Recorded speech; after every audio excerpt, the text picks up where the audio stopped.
Еве, ај сега комплетно целиот комплот да го искоментирам како го гледам јас.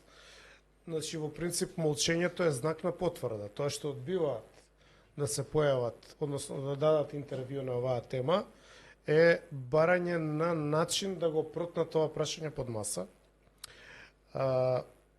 Не сум сигурен, може да грешам, затоа е владата тука да излезе и да каже гласно и јасно има ли договор или нема договор за мигранти.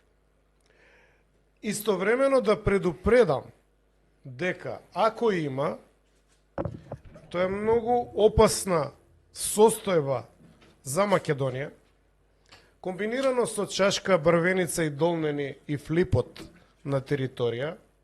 Ова би било дополнително нарушување на етничкиот баланс, а исто така и на религискиот баланс.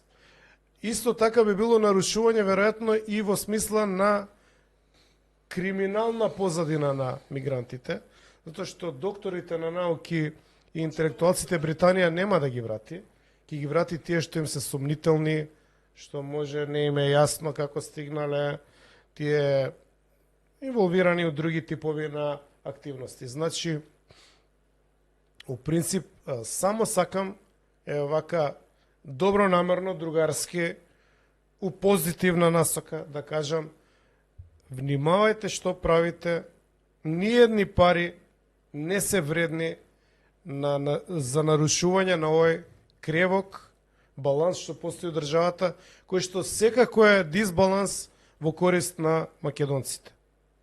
На штета мислиш на македонците?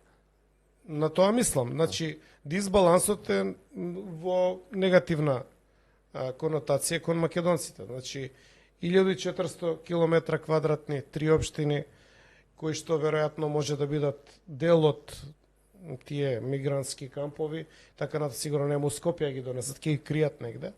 Значи, дај Боже да грешам, дај Боже да не сте се прелажале, дај Боже стварно да е добронамерна Британија и толку многу одеднаш не засакала после напалм бомбите во 48 година во Егејска Македонија, па решиле еве за тоа да ни се одолжат да ни дадат пари. Иако не мислам дека е така, мислам дека рачуницата нешто крие, некоја непозната, и апелирам да се вразумат македонските властодржци, да не го доведат во прашање обстанокот на македонците во оваа држава, која што сега нели они ја поддржуваат како Северна Македонија. Толку имам да кажам.